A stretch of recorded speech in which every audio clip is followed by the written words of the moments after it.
Oi, bem-vindos ao Vocals Channel. E hoje é um dia muito especial, sabe por quê? É Dia das Mães.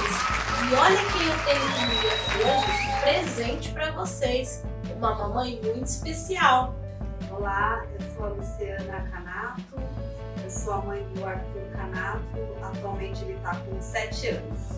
Que linda, parabéns! E feliz Dia das Mães para todas as mamães que estão assistindo a gente.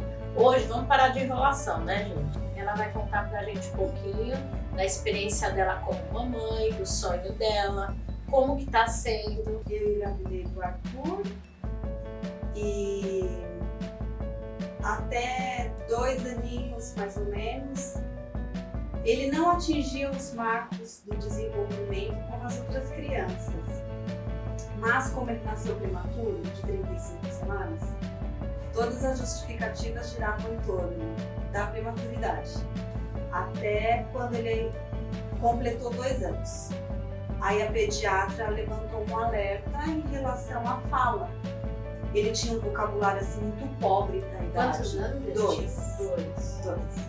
Aí, como o vocabulário dele era muito pobre para a idade, ela encaminhou para uma fono. Ele sempre foi uma criança quietinha. Ele não socializava muito? Não, mas ele também não balbuciava.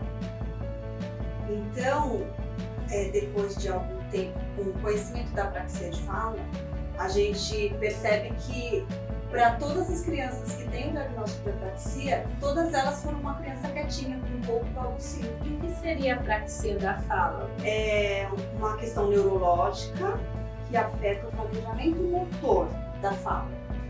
Então, a criança, ela sabe o que ela quer, só que na hora de se expressar, na hora de falar, esse circuito é interrompido. Então, ele precisa de um treino específico para essa apraxia. Foi encaminhado para uma fono que fez o tratamento para ele como um atraso de linguagem. Só que passaram de 6 a 8 meses praticamente de terapia sem evolução. Aí na época a fono me chamou no consultório, disse que estava preocupada com a situação, porque ela já tinha mudado de técnicas de terapia por 4 vezes aproximadamente e ele não tinha evolução. Ela me pediu para que eu retornasse na pediatra e a pediatra passasse encaminhamento para otorrino, para neuro, para psiquiatra. Para todo tipo de especialista. Isso, exatamente. E aí começou a sua corrida atrás de um assim, da ajuda de profissionais especializados em cada coisa que tinha que ser investigada. Isso. Então, aí pediram também para colocar na escolinha. Com 2 anos e meio praticamente, ele entrou na escolinha porque precisava de uma estimulação. Porque até então, elas achavam assim, as profissionais que estavam com ele, ele vai ser estimulado na escolinha, ele vai ver os outros coleguinhas falando e vai querer falar também. Só que nada disso aconteceu. Eu sabia que meu filho tinha alguma dificuldade, mas eu precisava saber qual era essa dificuldade, para poder ajudar, para poder fazer a intervenção correta. Entendi. Então você ficou mais assim interessada em achar assim, o caminho para a solução para poder ajudar seu filho. Sim. Aí a gente foi passando por eliminação. Então vamos passar para o otorrino, ele vai fazer toda a avaliação do ouvido, da língua, ver se tem alguma prega, né? Eles vão ver alguma coisa. Então nós fizemos o Bera, nós fizemos audiograma, não fez audiometria na época porque ele era muito pequenininho, não conseguiria, mas fez a avaliação clínica com otorrino. Não deu nada, tudo normal. Aí nós fomos encaminhados para a psiquiatra, que pediu uma série de exames, e a neuro também pediu uma série de exames. Ela pediu o cariótipo da banda G, X frágil, pediu ressonância magnética do crânio. Esses exames também todos não teve nenhum tipo de resultado negativo dentro da normalidade dele. Além disso, comecei a fazer ludoterapia com ele, que era com uma psicóloga, para tentar investigar se realmente ele tinha alguma questão neurológica, o que tinha e o que poderia ser. Na época, levantavam a suspeita do autismo, porque as crianças com apraxia de fala, elas têm muitas características das crianças com autismo. Então, se não estiver bem orientado, pode confundir. Sim, pode autismo com apraxia da fala. Pode ter um diagnóstico incorreto. No caso do Arthur, ele tem apraxia da fala. Isso, mas existe também comorbidades. Tem crianças que têm apraxia de fala, mas também tem o autismo. No caso dele, por exemplo, ele tem seletividade alimentar, que é uma característica das crianças com autismo também. O que é isso?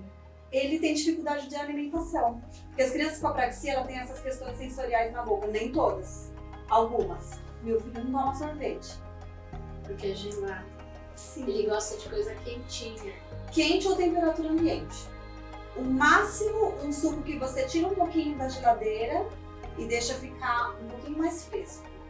Mas voltando à questão da investigação, depois de 1 ano e meio investigando, fazendo todos os exames que os médicos estavam propondo, ninguém chegou a nenhuma conclusão. Uma equipe, mas que cogitava o autismo, mas na hora de fazer a pontuação não fechava. Até um dia que um psicólogo muito amigo da pediatra dele viu meu desespero, porque é desesperador a gente saber que o filho está com alguma dificuldade e ninguém descobre o que é, né? E a gente não consegue ajudar. Aí ele viu meu desespero e falou assim pra mim: eu preciso que você pegue todos os relatórios, todos os exames, que eu vou levar para uma equipe de neurocientista do Hospital das Clínicas. eu lembro. Eles ficaram 15 dias analisando o caso. Aí ele me ligou e falou assim: Luciana, eu tenho um posicionamento da equipe para te passar. Aí ele falou assim pra mim: vem aqui no meu consultório que eu quero conversar com você. Ele me falou assim: a equipe de neurocientista tá acreditando que o que seu filho tem é apraxia de fala na infância. Você lembra o nome desse médico? O Dr. Carlos Maia.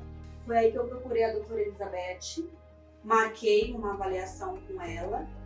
Eu me lembro que foram 2 ou 3 sessões na época, e ela assim falou: o que seu filho tem é apraxia de fala. Então na época eu lembro que eu perguntei para ela assim: doutora, só me fala uma coisa, eu sou a única, porque eu falei assim, eu nunca ouvi falar disso, eu nem sei o que significa isso. E aí eu me lembro que a doutora Elizabeth, ela me falou assim na época, eu não tinha Facebook na época, ela falou assim pra mim: Luciana, eu sugiro que você entre no Facebook da apraxia de fala, aqui do Brasil.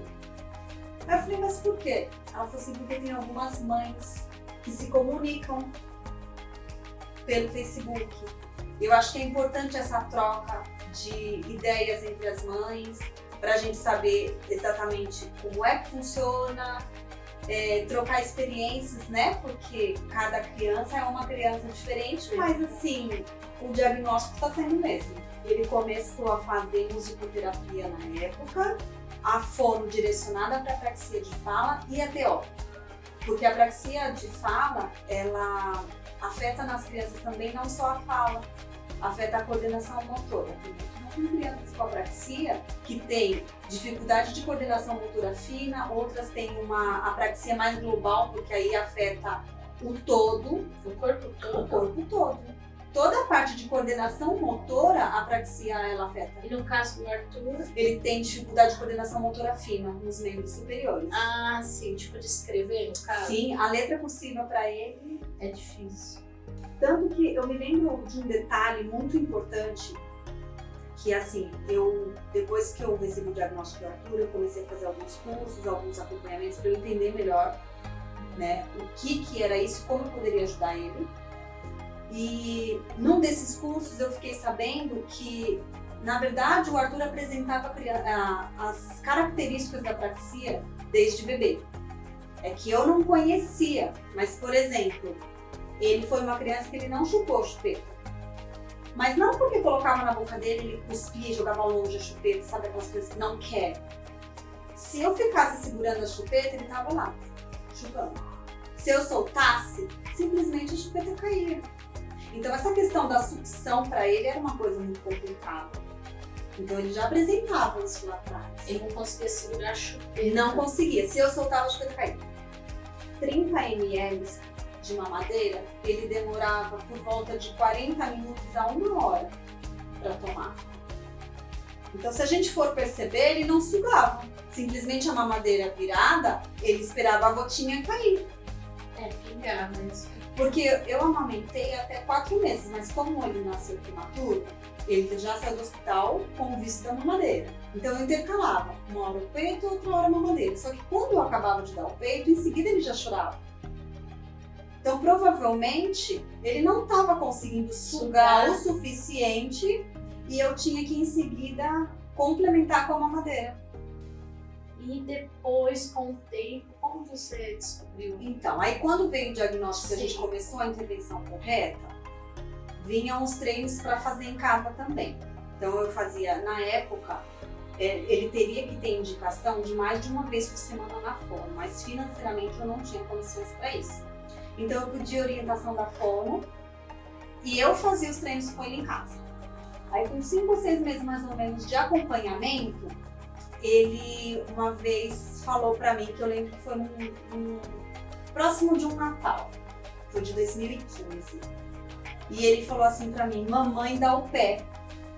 Perto do Natal? Sim, mamãe dá o pé. E eu achei aquilo assim, lindo. Foi seu eu falei presente. Assim, foi meu presente. Que eu falei assim, nossa, ele falando uma frase. Imagina pra quem falava palavra Você solta. até chorou de emoção. Nossa, foi emocionante. Porque aí ele gostou tanto que eu até tenho um áudio dessa primeira frase dele. Que ele falou umas 80 vezes, por isso que deu até pra gravar.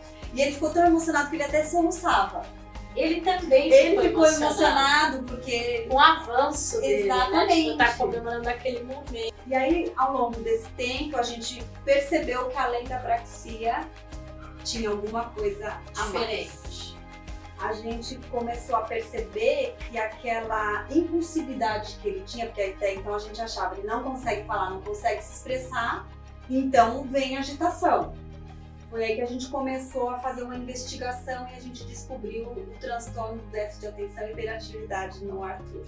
Então a gente não sabe o que veio primeiro, se é a apraxia de fala e a comorbidade é o TDAH ou se é o inverso.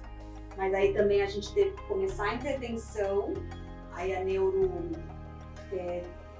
fez algumas ponderações a respeito da medicação. Confesso que eu demorei 6 meses para digerir essa possibilidade, mas eu tentei algumas alternativas que não deram muito certo e optei pela medicação. E hoje ele é outra criança. Diferente do tabu que as pessoas criam da medicação, para o meu filho foi essencial, porque a dificuldade que ele estava tendo na escola ele já não está apresentando mais, né? E ele está conseguindo acompanhar os amiguinhos na escola, então assim, tem algumas atividades só que precisam de adaptação, não são todas. No caso, quem indicou a medicação Foi a neuro. A neuro. Então é um neurologista Sim. que, tipo, vamos dizer assim, uma palavra chique, prescreveu para ele. Isso, porque ela pediu na época para que a gente tivesse certeza se ele tinha um TDAH ou não, para fazer uma avaliação neuropsicológica nele. Então, neuropsicológica. avaliação. Então, essa avaliação eles usam algumas escalas, né? Então, são propostas algumas atividades para a criança. A primeira avaliação que ele teve foi bem complicada porque ele não tinha a fala, mas mesmo assim apontou o déficit de atenção e a hiperatividade. É que com aquela idade não podia também bater o martelo na época. Mas então a neuro orientou, vamos fazer uma intervenção para o TDAH. Se for, vai dar certo. Se não for, a gente vai continuar investigando em outras áreas. E essa intervenção acabou dando o resultado que ele faz até hoje, a intervenção também com uma psicopedagoga, psicomotricista, né? E... Quer mandar um beijo aí pro pessoal? O pessoal Os companheiros multidisciplinar que acompanha ele são assim fantásticas, porque elas me ajudam muito. Então, são sua família, suas companheiras. São, e elas assim tratam ele com muito amor, com muito carinho, com muito profissionalismo. E aí ao longo desse acompanhamento todo, final do ano passado eu estava falando como Cebolinha. Que isso é um avanço toda mãe que eu converso no grupo, que é que a criança fala como cebolinha. Elado. Elado. Porque o que acontece é porque ela já tem um repertório maior. Esse R brando é o som mais difícil que tem. Então a criança já adquiriu todos os outros. Só falta a conquista Só final. falta a conquista final. Então até dezembro do ano passado, o Arthur tava falando como cebolinha. Lado. Eu achava abraço, coisa mais linda. Mãe, me dá um abraço. Eu te dou todos que você quiser. Nossa, que coisa, né, gente? Tantas pessoas tão perdidas no mundo, achando que a alegria tá, às vezes, em bens materiais, né, em coisas assim, né, achando que só com dinheiro que... E aí a gente vê uma mãe tendo presentes a cada dia, porque o filho tá falando igual o Cebolinha. Abraço e essas coisas, para você ver que a felicidade tá nas pequenas coisas mesmo. E aí, para conquistar esse som que eles dizem que é o som mais difícil do mundo, a gente continuou fazendo treino, tudo. E esse R brando agora sai. Chegou já? Chegou. Chegou o R do Arthur! Só que agora a gente está num processo, porque agora sim, ele venceu a parte da apraxia de fala e está num transtorno fonológico. Só que agora está acontecendo uma coisa que eu até comentei com a Fono que é engraçada. Então, por exemplo, vem aranha, vem barata, né? E agora ele fala abraço. Só que tudo aquilo que era com L, ele passou a falar com L. Então é flor. Ai, gente! Entendeu? E aí tudo que era. Ele ainda não tá separando. Ele ainda não conseguia separar. Tudo que ele falava com L, ele fala com Agora L. ele fala com L. Então virou flor. Então eu né? sou Serri. Tia Serri. É. Não é isso? É. Aí eu até conversei com a Fono e falei, e agora? Tá na hora de eu corrigir. Você aprendeu a falar o mais difícil em tudo. Aí eu falei, e agora? Isso acontece? Mesmo? Acontece porque até agora Até ele poder separar. discriminar qual Tipo, é o grupo de uma palavra. Lato de rato. Isso, vamos dizer assim, existe vida além da praxia. Então outras mães que passavam pelas mesmas dificuldades que eu, uma dava força para outra. Tinha dias que, assim, a gente é ser humano, tem os altos e baixos, mas tinha dia que eu era consolada, mas tinha dia que eu também podia consolar. Era uma troca. Era uma troca. É uma troca. Uhum. Assim como eu participo do grupo de mães e pais do TDAH no Facebook, e também eu vejo que é uma troca, tem sempre, assim, novidades de terapias, de tratamentos, então a gente acaba obtendo informações riquíssimas, né, para poder ajudar em casa, né? E é o que eu falo assim, você não precisa muito tempo. É qualidade. É qualidade de tempo. Eu não passava mais do que 15 minutos, meia hora estourando com ele. Porque como ele sempre foi desatento também, eu não podia exigir muito. Porque ele perdia o foco muito rápido. Então era aquele pequeno tempo que eu tinha, mas de muita qualidade. E era um tempo que eu aproveitava para ficar junto com ele. Isso é importante. Entendeu? Então assim, amor não é doação? Era isso que eu fazia. Aprender que esse amor que a gente tem pelo filho pode ir além das expectativas. Então quando a gente pensa, meu filho é diferente, eu prefiro achar assim, meu filho não é melhor nem pior do que o outro. Ele é apenas diferente. Então, se eu consigo enxergar que meu filho é apenas diferente, eu vou dar a ele todo o suporte que ele precisa. Sem preconceito, sem enxergar diferença. Deus foi colocando as pessoas certas no meu caminho e a evolução que meu filho teve foi graças a Deus e aos profissionais que ele colocou para me ajudar. E também ter me dado, eu digo que, equilíbrio emocional. Isso porque eu digo assim, se a mãe tá bem, a criança vai ficar bem. É uma conexão. É uma conexão. E também assim, se ainda não é o momento da mãe de aceitação ou de busca, eu sugiro ainda que ela busque ajuda primeiro. Pra ela. Antes de buscar para a criança. Ou para o filho, seja que idade. Porque quando você tá bem, Sim. e você vai começar a investigar alguma coisa no seu filho, você tá apta a receber qualquer informação. Tem que estar aberta. Tem que estar para aberta. aguentar qualquer Exatamente. coisa que vier. O que der e vier.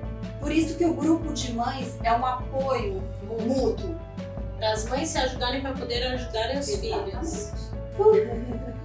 Então, gente, nesse Dia das Mães, eu resolvi apresentar uma mãe muito especial para vocês, a Luciana, que eu chamo de Lu.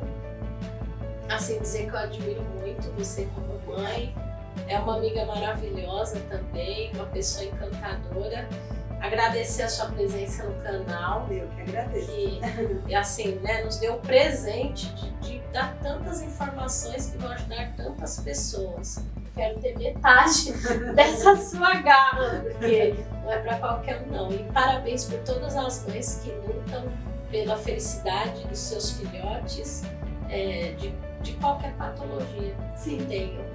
E assim, parabéns para vocês e assim para todas as mães do nosso Brasil, no dia de hoje, né? Feliz Dia das Mães. Feliz Dia das Mães.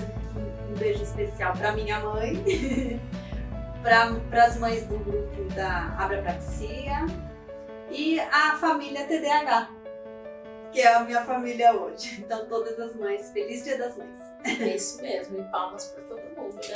Obrigado! Tchau! Dedo. Muito bem. Coca. Vovó. Vovô. Bala. Muito bem.